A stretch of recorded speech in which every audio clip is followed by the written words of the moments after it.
Boa tarde, Sandra, na CCV, no encontro dos alcoólicos e demais dependências químicas, psicológicas ou de jogos, enfim, de demais dependências. Nós temos a conversa terapêutica às 17h30, live 18h15, o passe da desobsessão após a live e as consultas de florais, que fazem parte deste tratamento. A semana passada eu falei do filme O Voo e a gente teve um feedback maravilhoso. Nossa, muita gente comentando, gostando, foi assistir o filme, gostou, achou que fez sentido. E eu já tinha esse outro filme fazia tempo, mas eu estava esperando uma oportunidade de falar sobre ele. E eu falei, bom, vou aproveitar que a outra live foi bem aceita e falar desse filme que fala sobre o alcoolismo, mas é um filme muito antigo, ele é de 1945. Ele acontece em Nova York, ele está disponível no YouTube em preto e branco ainda. O nome do filme é Farrapo Humano. Alguém assistiu? Um filme antigo dessa ocasião que se passa em Nova York. Então eu vou falar um pouquinho, vocês ficam à vontade para fazer as interrupções, as reflexões e a gente vai seguindo. Então o filme Farrapo Humano, de 1945, é a história de Tom. Tom é um alcoólatra que mora com o irmão mais velho, num apartamento em Nova York. E como todo alcoólatra, ou quase todo, ele é brilhante. Ele fez universidade e ele se destacava como um escritor de primeira linha.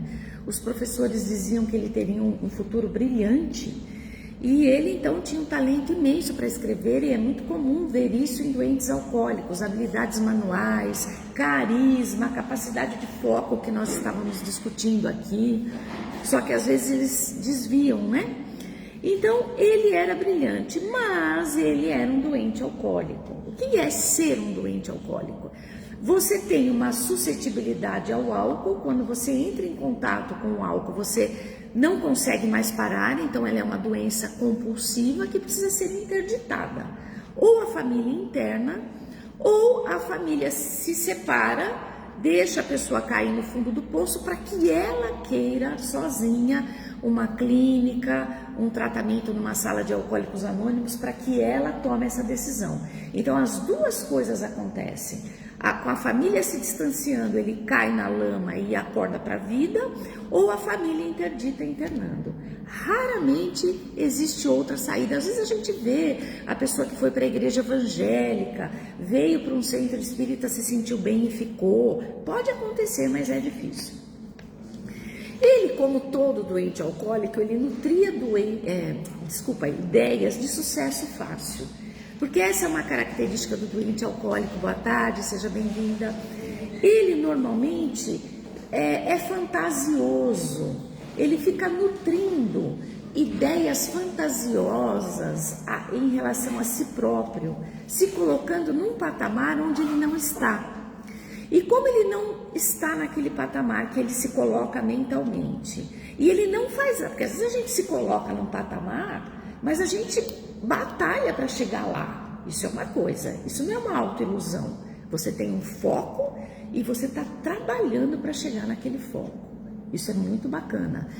Mas quando a pessoa tem autoilusão a respeito de si, eu acho que eu sou o máximo, eu acho que eu acho que eu sou melhor do que esse, melhor do que aquele, e não faz nada, absolutamente nada, para alcançar esse patamar, ela tem uma doença de autoilusão. Então a doença da autoilusão é muito forte no doente alcoólico. E ele nutria essas ideias de sucesso fácil, de ser melhor do que os outros, ele nutria isso. O irmão ali bancando ele, boa tarde, seja bem-vindo, bancando ele e fazendo tudo que a família não deve fazer. quer passar a mão na cabeça, quer dar dinheiro, quer lavar a roupa. No começo você faz isso porque você quer ver a pessoa recuperada. Mas num dado momento, quando a pessoa começa a roubar tudo dentro de casa, é necessário um afastamento. Ou quando a pessoa começa a chantagear, a manipular, é hora do distanciamento, né? Não sem antes ter tentado tudo que você tem que tentar. Então, o irmão paga cigarro, bebida, casa, comida e ainda dá lá um dinheiro para ele ir numa ópera, porque ele era uma pessoa culta, ele gostava da vida cultural de Nova York. Então, ele vai para a ópera e o que acontece na bendita da ópera? Num dado momento, as pessoas na ópera, os atores, ficam com copos de bebida na mão e passam um garçom servindo. Gente, você imagine uma pessoa que está algumas horas sem beber, querendo parar de beber com um apelo desses. Ou aqui, liga a televisão, vê propaganda de cerveja. Ou não faz a mudança geográfica, está 3 dias sem beber, passa em frente ao bar. Você tem alguma dúvida que você vai entrar no bar e beber? Então são gatilhos muito fortes, né? Então quando ele vê aqueles atores pondo bebida e dá uma fissura nele, que ele sai correndo do teatro para pegar o casaco dele, que ele tinha deixado no chapeleiro, para ir atrás de bebida. Só que, olha como é o destino. Quando ele vai pegar o casaco, o chapeleiro trocou a ficha dele com a ficha de uma moça. Então ele dá um casaco. O chapeleiro dá um casaco feminino para ele. Ele fala: esse não é meu casaco. Ele falou: e agora? Você tem que esperar a peça acabar. Para quem eu der o seu casaco, aí vocês trocam, não vai ter outro jeito. E ele ficou agoniado, desesperado, porque isso mostra pra gente o caráter compulsivo da doença. A doença do alcoolismo, ela é compulsiva. Você cria uma dependência, o neurotransmissor fica lá esperando aquela gratificação imediata do álcool, barato, horrível, chegar para poder encontrar a sanidade. Ele não tem o que fazer, ele fica desesperado, mas tem que ficar até o final da peça. Quando acaba a peça, todo mundo vai embora, sobra uma moça com o casaco dele na mão e ele com o casaco dela na mão. Aí eles trocam os casacos e conversam ali um pouco, ele desesperado para sair para beber. E ela, porque a conversa estava legal, ele era uma pessoa culta, ela convida ele para ir num encontro de amigos que eram do meio da produção do teatro. E ele até queria, mas a necessidade de beber era muito maior. Então ele se desvencilha e fala: não dá. E a hora que ele está saindo, ele esquece, porque eles esquecem disso o tempo todo, que ele tinha uma garrafinha com álcool no casaco.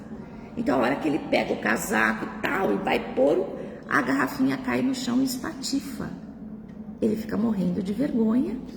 Ele não sabe se ela viu direito, ele dá uma disfarçada e para disfarçar ele aceita ir no encontro de amigos lá que ela ia. Lá ele consegue ficar um pouquinho sem beber, eles dois começam a conversar e num dado momento a conversa foi boa. No dia seguinte eles se encontram e eles começam a namorar. Por causa desse namoro, ele consegue ficar 6 semanas afastado do álcool. Então, veja, nada era capaz de tirar do álcool. Isso acontece também. Pode ser um emprego, pode ser uma situação diferente, você foi para um campo. Ele conseguiu ficar, porque ele estava apaixonado por ela, 6 semanas sem beber. O que ele faz? O que ele pensa? O que todo alcoólatra que fica um tempo sem beber pensa: estou curado. Mas a gente precisa lembrar que a doença do alcoolismo não tem cura, ela tem tratamento. Se você é um doente alcoólico, você não consegue parar de beber, mas você tem um tratamento. Cura não, você nunca mais vai poder beber, mas você tem sala de AA, centro espírita, psicologia, hoje drogas lícitas que ajudam você a manter a ansiedade e a depressão para não precisar beber. Enfim, tratamento tem, mas não cura. E aí ele começa a pensar em beber. Isso é perigosíssimo. Quando a pessoa pensa em beber, ela precisa de ajuda imediata. A gente vê muito isso na sala de AA. Tá pensando em beber, você vai beber. Você precisa de ajuda. Você precisa ir na sala, você precisa falar, precisa ouvir, precisa participar de grupos, né? E o que acontece? Como o namoro dele está indo muito bem, ela marca um jantar para apresentar ele para o pai e para a mãe. Aí isso foi demais para ele. Isso foi um gatilho que ele não deu conta. Porque a hora que ele percebe que o namoro vai ficar sério, que ela é uma menina gente boa, que o pai e a mãe são pessoas bacanas, e ele é o quê? Nada, um bêbado. Não se firmou na vida, não terminou a faculdade, não tem trabalho. Então, nessa hora, se ele estivesse numa sala de AA, ou se ele estivesse aqui, ou em qualquer grupo de ajuda, as pessoas iam ajudar a ver que essa era a grande oportunidade dele se manter sóbrio, dele conseguir uma colocação, era um empurrão inicial. Mas ele interpretou de uma forma diferente, e o que ele fez? No dia marcado, ele tem uma crise de insegurança e vai correndo embriagar-se. Ele nutre fantasias de sucesso a respeito dele mesmo, e quando ele se confronta com a realidade que ele não é nada, ele não dá conta de segurar aquela autoilusão que ele tem. Quando ele se embriaga, ele não vai no encontro, a menina fica chateada, os pais e a mãe não entendem o que está acontecendo, e o irmão, com medo que ele perca a namorada, que conseguiu fazer ele ficar 6 semanas sem beber, o que o irmão faz? Encoberta. Mente para a namorada, faz isso, lava a roupa, fala, você vai sair com ela? Não, essa roupa tá ruim, põe essa outra. Vai fazendo o que uma família desesperada faz com um doente alcoólico, né? E o que acontece? O problema é o seguinte, enquanto ele não chega no fundo do poço, não há transformação possível, né? Do irmão ele tem casa, comida, cigarro, conserto. Da namorada, um afeto de alta tolerância que beira a loucura. Beira a loucura o que essa namorada faz. E o Bill, que criou a Irmandade de Alcoólicos Anônimos, diz que não dá para entender o funcionamento das esposas dos doentes alcoólicos. Porque essa moça conseguiu ficar com esse rapaz 3 anos, com esse funcionamento. Sem trabalho, sem estudo, sem nenhum prazer de convivência, só bêbado, de ressaca, bêbado. Ela conseguiu, quer dizer, foi uma alta tolerância que beirava a loucura. Ela era uma doente de dependência emocional e ela precisava se tratar.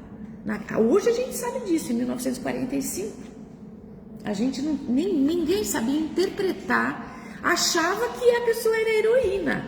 Ela é uma heroína. Olha como ela ama, olha como ela aguenta. Não, você é uma dependente, você é uma doente. Você precisa cuidar da sua vida, né? Muito bem.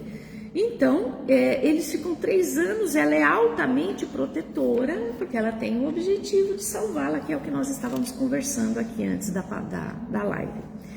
Então, ela e o irmão começam a desenvolver essa sintonia, essa dependência. Os dois começam a funcionar de uma forma doente, tentando salvar ele e ele cada vez piorando mais. Então é assim, gente, isso serve pra gente. A gente está fazendo a mesma coisa e espera resultados diferentes. Como que nós vamos ter resultado diferente se a gente está fazendo exatamente a mesma coisa? Nós vamos ter exatamente o mesmo resultado. Mudou o jeito de fazer. Você faz arroz com um monte de água, ele fica papa. Mas eu queria que meu arroz ficasse soltinho. Põe menos água. Aí um dia põe menos água. Agora ficou soltinho. Então foi você que mudou. Não foi o arroz que mudou. Não é verdade? Então, o que acontece? Eles num dado momento, a namorada e o irmão, estão no limite, graças a Deus, demorou, mas chegou ao limite, e eles falam assim, olha, chega, nós vamos fazer a última tentativa. O Tom vai viajar com o irmão dele para o campo, no campo não vai ter bebida, não vai ter nada, E a namorada ia ficar lá cuidando do apartamento, das coisas e torcendo para que desse certo. E essa vai ser a nossa última tentativa, porque se não rolar, os dois iam abrir mão desse menino, desse Tom. Então, gente, o que acontece? Aqui temos o comportamento disfuncional. Eles protegem excessivamente, fazendo manter-se na zona de conforto e querem que ele se modifique, sem que haja nenhuma perda, porque para modificar você tem que ter alguma perda, para ter algum ganho. Então veja, a decisão não vem dele, vem dos outros. Então é uma decisão que está fadada ao fracasso. Até quando a família pega e interna compulsoriamente, sem a pessoa querer, a pessoa sai de lá, tem gente que tem 25 internações. A gente ouviu o depoimento outro dia de um menino que teve 25 internações. Um outro tinha perdido a conta, tinha dado mais de 30. Mas alguns adianta, porque ele sai e já entra numa sala, já entra num grupo de ajuda, já entra, enfim, ele muda a vida dele, ele quer, tá? Então nunca vai ser curado, mas é plenamente tratável e vai ter uma vida funcional para o resto da vida, a partir do momento que ele quer. Não era o caso do Tom. E aí, olha como a família é altamente manipulada quando não tem consciência, porque a hora que tem consciência, tudo muda. Enquanto ele está fazendo a mala, o irmão está todo feliz, a namorada está todo feliz, vai dar certo, ele tenta colocar uma bebida na mala. E ele faz o que todos eles fazem, eles escondem bebida pelos lugares. Então, ele escondia, ele amarrava a bebida numa cordinha e colocava na janela lá embaixo, ficava pendurada. Então ele dá um somebody love lá, dá uma disfarçada e pega a garrafinha e vai pôr na mala na hora que a namorada vê. Aí é aquele escândalo, você, como assim? Como que você vai fazer isso? O irmão pega a garrafa, joga na pia. Então, enquanto eles tentam salvá-lo, ele boicota a ajuda o tempo todo, mostrando um comportamento aparentemente autossuficiente. Não, eu sei o que eu estou fazendo, quando na verdade ele está em frangalhos. Então, nesse momento, o que acontece? Eles ficam ali conversando, ele fala que se arrepende, mas mentira, está arrependido coisa nenhuma, hein? E continua lá fazendo a mala, e ele olha no relógio e fala, olha, faltam 3 horas para o trem é aqui pertinho, vamos dar um passeio. Ele falou para a namorada e para o irmão, anda um pouquinho aí e tal, deixa eu ficar aqui me despedindo dessa vida. Eles vão dar um passeio. Não é muita ingenuidade? Olha, o funcionamento doentio dessa namorada e desse irmão. Tá. Aí eles vão dar um passeio, ele fica revirando a casa toda, porque ele guarda bebida, não lembra onde, não acha bebida, não acha dinheiro, toca a campainha. É a empregada que vem fazer a faxina. Ele olha para a empregada e fala assim, aonde meu irmão costuma guardar dinheiro para te pagar? Naquela gavetinha ali. Ele fala, só um momento. Foi lá, viu o dinheiro, botou no bolso e falou para ela, hoje ele não deixou dinheiro, é melhor a senhora ir embora e voltar outro dia. Ele cata o dinheiro e vai beber. A hora que o irmão chega, não tem nada, não tem o dinheiro, né? Que ele foi olhar, não tem nada. O irmão tá pelas tabelas e vai embora. O irmão vai passar os dias no campo. E a namorada fica tentando salvá-lo por, acho que uma semana. Uma semana. Essa menina fica correndo atrás dele e eles ficam se desencontrando. Eu acho que ele está no bar, ele tinha acabado de sair. Acho que ele foi para o apartamento, tinha acabado de sair. Loucura, né? De quem quer salvar o outro. E aí, o que acontece? Eles não tinham nenhum motivo para acreditar na palavra do Tom e acreditaram, tão doentes quanto ele. O que acontece? Ele volta para casa depois de um dia ou dois, para dormir com várias garrafas, esconde em vários lugares, inclusive no lustre da sala. Isso também acontece, a gente já viu outros relatos. Quando acorda no dia seguinte, ele vai para o bar e esquece aonde ele tinha escondido as garrafas, porque ele já está com a amnésia alcoólica. Ele já não lembra mais das coisas que ele fez, ele já estava bem adiantado, essa perda de memória. Quando o barman vê que ele está voltando, que a namorada já tinha ido procurar ele várias vezes, o barman diz para ele: o seu futuro é jogar-se do Empire State, porque ninguém que convive aguenta. E isso mexe com os brios dele. Ele volta para casa e começa a escrever a novela, que os professores diziam que ele era brilhante, né? O romance lá, como escritor. Só que ele dá conta de escrever? Não, ele tá com vontade de beber, né? Não lembra onde ele tinha guardado e volta para o bar sem dinheiro. E o barman disse: aqui eu não vou te dar dinheiro, né? E aí, nesse momento, ele fala: ninguém pode parar essa maldita coisa. É como um carrossel, e é mesmo. É como um carrossel. O carrossel tá virando e você não consegue pular, só a hora que para. A hora que acabou o dinheiro, a hora que alguém precisa te ajudar. E ele começa a falar, se dar conta disso, né? Não se consegue saltar antes. E ele diz assim: de manhã é quando mais se precisa da bebida, no estágio que ele está. À noite, ele fala: isto é bebida. De manhã, isto é remédio. De manhã tenho tanto medo de não ter o álcool que eu começo a suar e a tremer. Já é a crise de abstinência. Eu acordo e penso: é aurora ou crepúsculo? E rezo para ser crepúsculo, porque se for crepúsculo tem bar aberto. Se for de madrugada o bar está fechado e ele começa a ter as crises de abstenção dele. E ele começa a falar isso, né? Se for manhã, os bares estão fechados. Então, ele acordava para beber e bebia para viver. Isso é muito comum no relato de muitos doentes alcoólicos. Sem dinheiro e sem bebida, estamos chegando no finalzinho, resolve ir para... O que ele faz? Não tem dinheiro, não tem bebida, não tem crédito. Ele vai num bar super elegante, senta de um lado do casal e rouba a bolsa da moça do casal. Ele rouba. Ele pega a bolsa, tira dinheiro, põe de novo. Só que a hora que a moça foi no toalete, voltou, ela percebeu: eu fui roubada.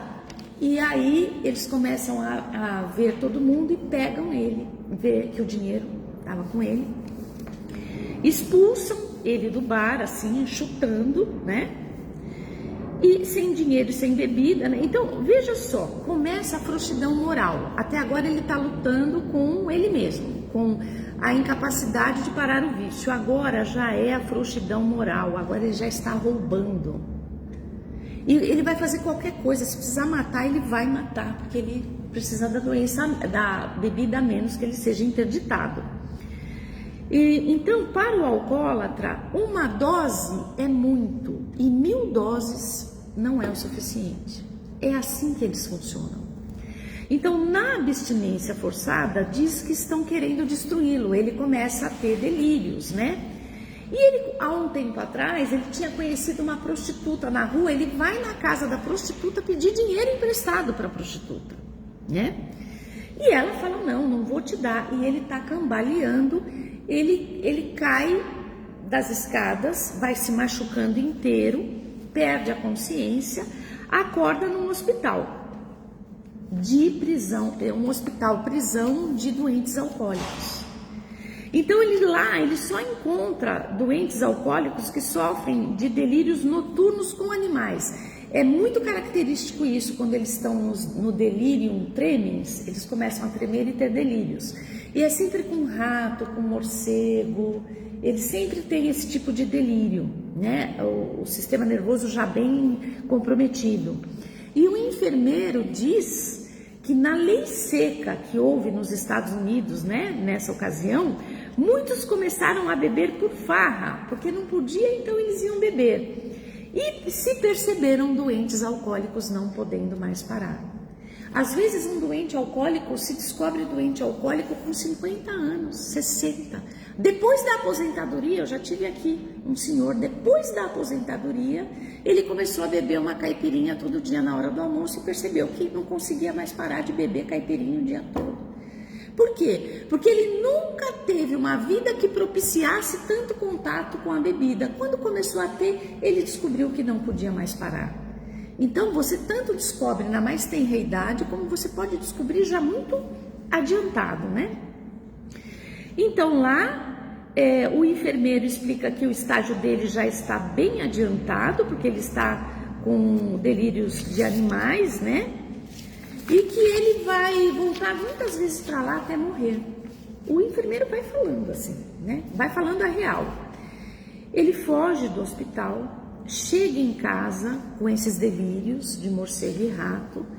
Então o irmão não está em casa, a namorada que está em seu encalço não consegue encontrá-lo em lugar nenhum. Ele toma a decisão de se matar. Ele falou, já que eu vou morrer lá, eu quero me matar antes.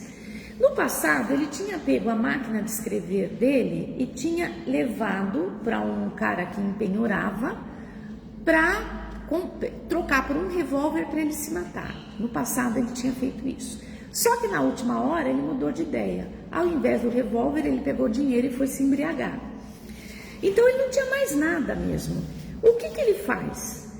Ele pensa o seguinte, eu vou empenhorar. Como a namorada tinha ido na casa dele e não tinha encontrado, ela tinha esquecido aquele casaco bonitão, bacanão dela lá. Como ele não podia dar o dele, porque Nova York era muito frio, e se ele saísse sem o casaco ele ia morrer de frio, ele pega o casaco dela, leva lá no cara que empenhora e troca por uma arma. Dessa vez ele troca pela arma, ele chega em casa e ele está decidido a se matar. Então ele começa a se preparar a arma, carregar a arma, e a namorada que está rastreando, você viu ele? Ele passou nessa loja, ela foi lá e viu o casaco dela. Pelo que você trocou? Por que ele trocou? Por dinheiro? Não, por uma arma. Ela falou, ele vai se matar. E aí ela foi correndo, ela consegue fazer o zelador abrir a porta, porque ele tinha fechado, e ela consegue parar no momento exato que ele ia se matar. Então ele leva um susto, ela está muito assustada, quase que ele se matou, ele cai em si, aí eles começam a conversar. Nesse momento a campainha toca. Aquela máquina de escrever que ele tinha empenhorado lá para trás foi vendida, passada, alugada. Alguém apareceu com a máquina de escrever e falou assim, olha, isso aqui surgiu na minha casa, eu soube que ele é escritor, eu vim devolver. No exato momento que ele tinha parado, que ele tinha quase se matado e que os dois estavam ali conversando sobre a possibilidade de uma vida nova. Então aquilo é interpretado de uma forma muito forte pelos dois, de que era uma mão de Deus dizendo, tá aqui a saída para a tua vida, vai escrever, vai trabalhar, né? E aquilo cai dentro dele de uma forma muito forte. A gente não fica sabendo se ele vai voltar a beber ou não, mas ele passa muitas horas sem ter vontade de beber, começando a escrever a novela. Ela fica ali por perto, vendo que ele está realmente escrevendo, e ele imagina o romance da vida dele. Então, esse filme é a história da vida dele, né? Provavelmente ele tenha conseguido. E ele diz o seguinte, ele imagina que esse romance fala do drama de homens como ele, perdidos na selva de pedra como palhaços, porque o alcoólatra banca o palhaço, perdidos na selva de pedra como palhaços, como loucos, que é o que ele estava quase conseguindo ser, mas na verdade como farrapos humanos por causa da bebida. E o filme acaba. Então o filme mostra pra gente muitas lições, a compulsão, o funcionamento doentio da família, como as coisas começam a mudar a partir do momento que a família se distancia e como ele só conseguiu parar a hora que ele ficou assustado bastante para tomar uma decisão honesta, nobre e honrada em relação à própria vida. Então, essa é a história do filme Farrapo Humano, de 1945, em preto e branco. Ele está disponível aí no YouTube para quem quiser assistir. Vamos fazer a nossa oração, então? Meu Senhor e meu Deus, muito obrigada por esta oportunidade do trabalho, do encontro e do aprendizado. Senhor, ajudai-nos a levar a consciência para os familiares e doentes alcoólicos e de outras dependências, de qual é o funcionamento desejável familiar, para que este doente, aparentemente, pode ser que ele se acabe mais, mas para que ele possa chegar ao fim do poço, cada doente alcoólico tem um fundo do poço diferente do outro, mas para que essas pessoas possam chegar no seu momento de virada, no seu momento de transformação, no momento que encontram uma força divina dentro delas mesmas, dizendo: chega, a partir de agora eu é que mando na minha vida, não é mais o álcool. E que os familiares tenham força, consciência para se desprenderem deste doente, somente ajudá-lo quando ele estiver realmente disposto à verdadeira ajuda e transformação. Senhor, abençoa cada alma, cada espírito aqui presente, trabalhadores, assistidos, as pessoas que nos acompanham em casa, que essas pessoas possam ter aquilo que precisam: paz, alegria de viver, uma cura, a melhora de uma dor, de um sintoma, a consciência desperta para alguma mudança necessária na vida que fará com que essas pessoas e cada um de nós tenhamos um resultado diferente, porque é insano queremos o mesmo resultado, resultados diferentes fazendo as mesmas coisas. Pedimos, Senhor, a consciência, a força, a iluminação, a bênção, para termos a coragem e a consciência de mudar no caminho certo, para termos resultados diferentes, benignos, abençoados e que nos conectem com a Tua vontade para a nossa vida, que é boa, magnânima e perfeita. Estas coisas te pedimos e agradecemos muito, muito, muito, em nome de Jesus. Que assim seja. Amém.